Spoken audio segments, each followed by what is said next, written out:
Hello cricket fans, T20 world cup 2026లో super 8 stage రేపటి నుంచి స్టార్ట్ అవుతుంది. మొత్తం 8 టీమ్స్, 12 మ్యాచ్లు, కేవలం 9 రోజుల్లోనే సెమీఫైనల్ లిస్టు ఫిక్స్ కానుంది. ఈ వీడియోలో మనం 2 ముఖ్యమైన విషయాలు మాట్లాడుకుందాం.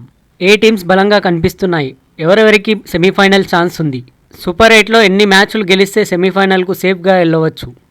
సో అన్నింటినీ క్లియర్గా బ్రేక్ డౌన్ చేద్దాం. So let's go. Super 8 groups. Group x India, South Africa, West Indies, Zimbabwe. Group why Sri Lanka, England, New Zealand, Pakistan. మొత్తం 12 మ్యాచ్లు ఫిబ్రవరి 21 నుంచి మార్చి 1 వరకు జరుగుతాయి. ప్రతి టీం తమ గ్రూప్లోని మిగతా 3 టీమ్స్తో ఒక్కో మ్యాచ్ ఆడుతుంది. అంటే ఒక్కో టీంకు 3 మ్యాచ్లు. సెమీఫైనల్కు క్వాలిఫై కావాలంటే ఇది చాలామంది అడుగుతున్న ప్రశ్న. 3లో 3 మ్యాచ్లు గెలిస్తే కళ్ళు మూసుకొని సెమీఫైనల్ 6 పాయింట్స్తో డైరెక్ట్ క్వాలిఫై అవుతుంది. లేదంటే 2 మ్యాచ్లు గెలిస్తే 80% వరకు సెమీస్ ఛాన్స్ ఉంటుంది. కానీ నెట్ రన్ రేట్ కీలకం కావచ్చు. ఒక్క మ్యాచ్ మాత్రమే గెలిచినా లేదా ఏది గెలవకపోయినా టోర్నమెంట్ నుంచి ఇంటికి వెళ్లాల్సి వస్తుంది. అంటే మినిమం 2 విన్నింగ్ మ్యాచ్ ప్లస్ మంచి రన్ రేట్ చేస్తే సెమీస్ ఛాన్స్ స్ట్రాంగ్గా ఉంటుంది. Group X analysis. ఇది కూడా చాలా హై వోల్టేజ్ గ్రూప్.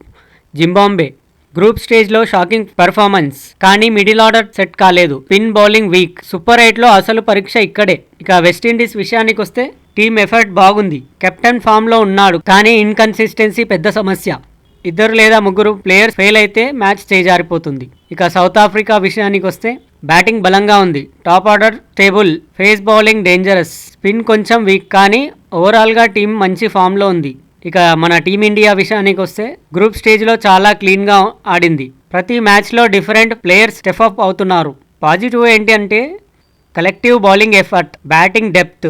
కానీ 2 సమస్యలు: క్యాచింగ్ చాలా పూర్, స్పిన్ బౌలింగ్ ఆడటంలో ఇబ్బంది. ఈ 2 సెట్ అయితే టీమిండియా డైరెక్ట్ సెమీఫైనల్ మెటీరియల్. నా అంచనా ప్రకారం ఈ గ్రూప్ నుంచి ఇండియా మరియు సౌత్ ఆఫ్రికా సెమీఫైనల్కు వెళ్తాయి.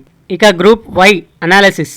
ఈ గ్రూప్ చాలా టఫ్గా ఉంది. ఇక్కడ ఎవరిని ఫేవరెట్ అని సులభంగా చెప్పలేం. పాకిస్తాన్ బ్యాటింగ్ పూర్తిగా కొన్ని ప్లేయర్స్ మీద డిపెండ్ అవుతుంది. ముఖ్యంగా టాప్ ఆర్డర్ స్టేబుల్ కాదు. పిన్ పిచ్ అయితే కాస్త ఛాన్స్ ఉంటుంది, లేదంటే కష్టం. ఇక శ్రీలంక విషయానికి వస్తే శ్రీలంకకు ఇంజరీలు పెద్ద దెబ్బ. బ్యాటింగ్లో 2 లేదా 3 ప్లేయర్స్ మీద dependence. Bowling inconsistent. Home conditions ఉంటే ఛాన్స్ పెరుగుతుంది.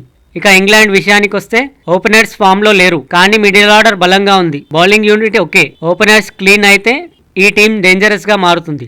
ఇక న్యూజిలాండ్ బ్యాటింగ్ సాలిడ్గా కనిపిస్తుంది. ఓపెనర్స్ మంచి ఫామ్లో ఉన్నారు, కానీ పేస్ బౌలింగ్ అంచనాలకు తగ్గట్టు లేదు. బౌలింగ్ ఇంప్రూవ్ అయితే సెమీ స్ట్రాంగ్ కంటెండర్. నా అంచనా ప్రకారం ఈ గ్రూప్ నుంచి న్యూజిలాండ్ మరియు ఇంగ్లాండ్ వెళ్లే అవకాశం ఎక్కువ, కానీ శ్రీలంక కూడా తక్కువ అంచనా వేయలేం. Final prediction: group x India, South Africa.